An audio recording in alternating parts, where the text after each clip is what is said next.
Chapter 3 I, Life, God. If that which you have read has awakened a response within, and the soul of you yearns for more, then you are ready for what follows.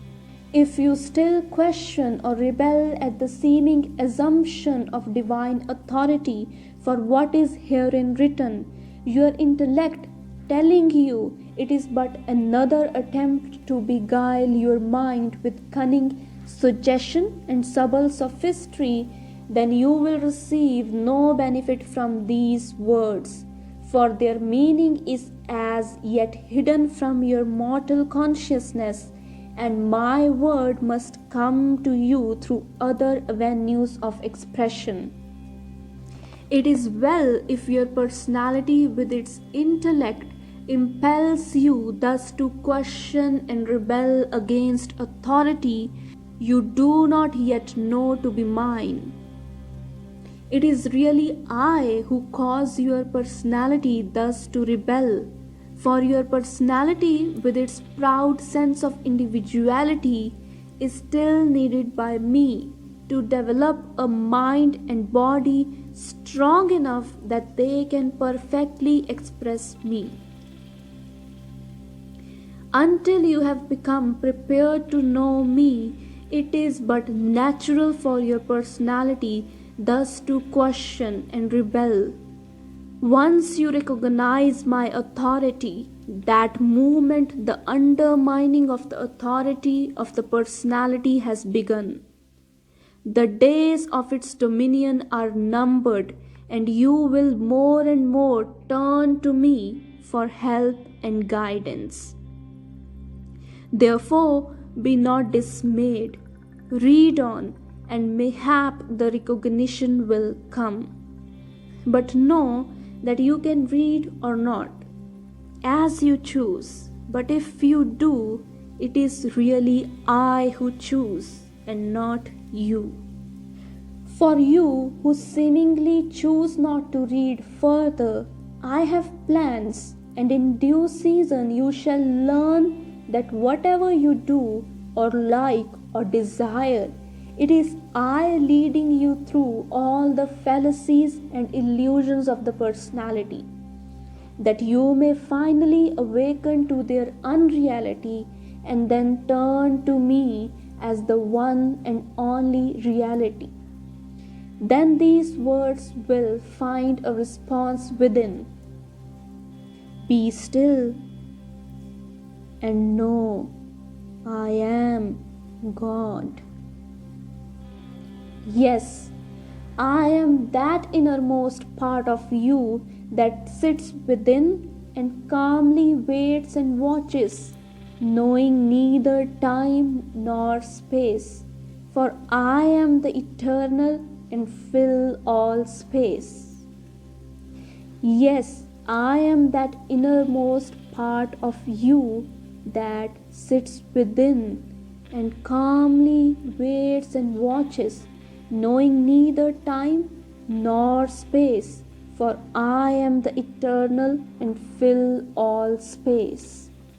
I watch and wait for you to be done with your petty human follies and weaknesses, with your vain longings, ambitions and regrets, knowing that will come in time. And then you will turn to me, weary, discouraged, empty and humble, and ask me to take the lead, not realizing that I have been leading you all the time.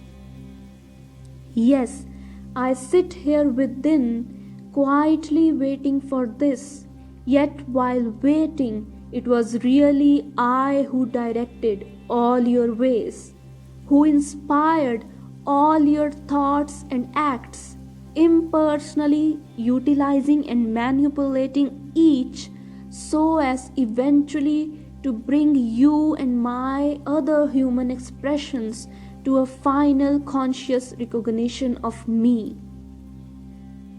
Yes, I have been within always, deep within your heart. I have been with you through all, through your joys and heartaches, your successes and mistakes, through your evil doing, your shame, your crime against your brother and against God, as you thought.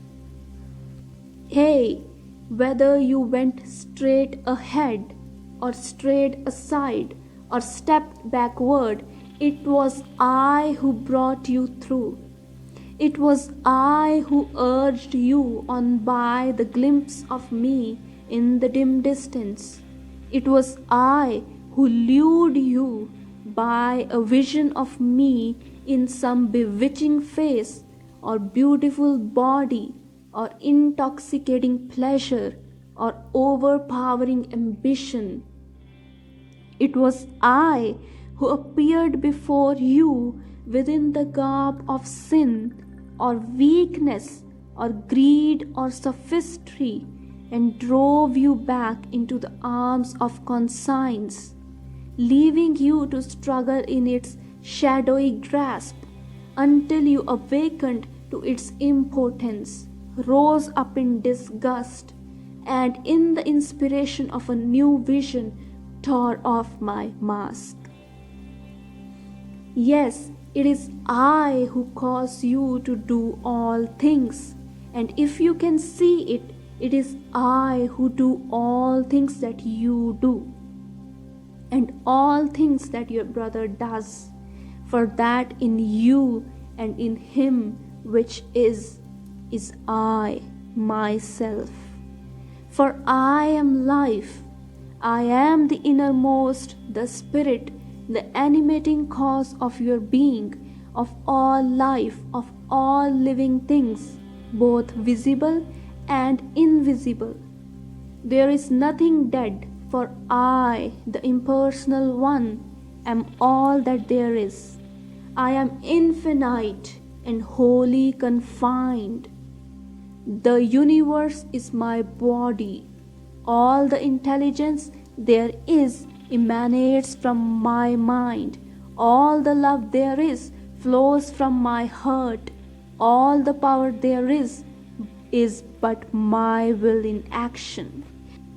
The threefold force, manifesting as all wisdom, all love, all power, or if you will, as light, heat, and energy, that which holds together all forms and is back of and in all expressions and phases of life, is but the manifestation of myself in the act or state of being.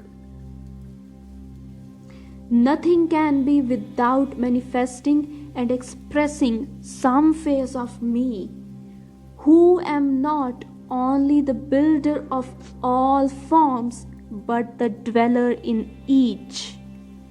In the heart of each I dwell, in the heart of the human, in the heart of the animal, in the heart of flower, in the heart of the stone. In the heart of each I live and move and have my being, and from out the heart of each I send forth that phase of me I desire to express, and which manifests in the outer world as a stone, a flower, an animal, a man. Is there nothing then but this great I? Am I to be permitted no individuality for myself? I hear you ask. No, there is nothing, absolutely nothing, that is not a part of me, controlled and ruled eternally by me, the one infinite reality.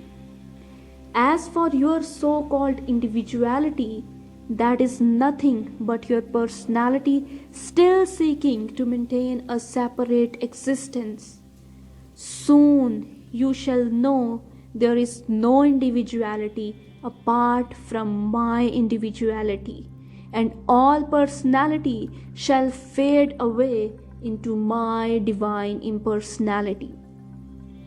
Yes, and you shall soon reach that state of awakening where you will get a glimpse of my impersonality, and then you will desire no individuality, no separation for yourself, for you will see that is but one more illusion of the personality.